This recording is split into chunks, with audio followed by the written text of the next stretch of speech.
नमस्कार, जय हिंद। साथियों, इतनी हृदय विदारक घटना कि 13 साल की एक मासूम बच्ची 32 शैतान हैवान दरिंदे और 5 दिन कभी ऑटो से उस होटल में, कभी उस होटल से उस होटल में, पूरे गंगानगर शहर में उस बच्ची को घुमाते रहे और इन खूनी भेड़ियों के बीच में उस मासूम बच्ची को खाना, पानी, कहाँ उसको होश रहा होगा और किस प्रकार से एक एक लम्हा उसका एक एक सदी के बराबर गुजरा होगा, ये अंदाजा लगा के रूह कांप जाती है। क्या 5 दिन जो बच्चा घर से गुम है, किसी ने अपहरण कर लिया, माँ बाप ने शिकायत की होगी, तो क्या पुलिस ने क्या किया? कितना बड़ा शहर है गंगानगर, शासन और प्रशासन का क्या काम होता है? लोगों की हिफाजत करना। परंतु 5 दिन तक उसके साथ दरिंदगी और हैवानियत होती रही और उसके वहां के प्रशासन को पता नहीं लगा। यह अपने आप में बहुत गंभीर प्रश्न खड़ा करती है।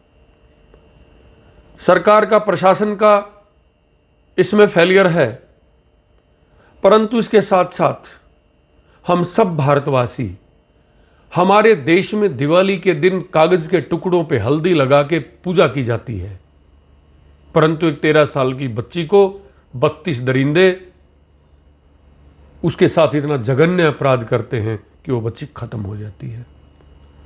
मेरे देश में हर चौराहे पर मंदिर, मस्जिद, गिरजा, गुरुद्वारा, हर जगह पे धार्मिक स्थान, 33 करोड़ देवता, हर जगह पीर, पैगंबर, मजार, औलिया, जितने धार्मिक लोग भारत में हैं, मुझे लगता कि शायद विश्व में कहीं नहीं हो। और इस प्रकार की शर्मनाक घटना जब हमारे देश में घटती है तो पूरे हिंदुस्तान के लोगों का सर शर्म से झुक जाता है। हजारों की संख्या में कथावाचक गुरु, मोक्ष में स्थान दिलाने वाले, धर्म की बात बताने वाले, बावजूद उसके विश्व गुरु अपने आप को कहलाने वाले देश में जब इस प्रकार के एक अबोध बालक के साथ ये दुष्कर्म, ये घटना, ये कांड होता है तो पूरे देश का सर शर्म से झुक जाता है। निशब्द हो जाते हैं इस प्रकार की जब घटना को हमारे देश में घटती है या विश्व में कहीं भी घटती है। परंतु भारत में अब ज़्यादातर ये घटना इस प्रकार की जो बेहुदा और शर्मनाक घटनाएं हैं वो हमारे देश में देखने को मिलती हैं। सरकार से और वहाँ के सिस्टम से ये अनुरोध है, ये पुरजोर अपील है कि ऐसी सज़ा मिले कि 7 पुश्तें तक इस प्रकार का घिनौना करते करने की सोच भी ना पाए, दिमाग में इस प्रकार की दुस्साहस पैदा ना हो। और हम तो ये उम्मीद करेंगे कि जब क्राइम सीन रिक्रिएशन होता है, उसको रिक्रिएट किया जाता है कि किसी अधिकारी की पिस्टल से गोली चल जाए और इस प्रकार के जो दानव इस धरती पे हैं, जो बोझ हैं, वो सदा सदा के लिए समाप्त हो जाए। मैं अपने देश के धार्मिक गुरुओं से भी, संत महात्माओं से भी, जो मठ मंदिरों में बैठे मठाधीश हैं, उन सब से पुरजोर ये अपील है कि इस विषय पर भी लोगों को जागरूक करने की कोशिश करें। सरकारों से भी अपील है कि इस प्रकार की एजुकेशन में इसको शामिल किया जाए। बच्चों को ज्ञान दिया जाए, उनको कैसे अपना डिफेंस, आत्म रक्षा के उनको गुरु सिखाए जाएं।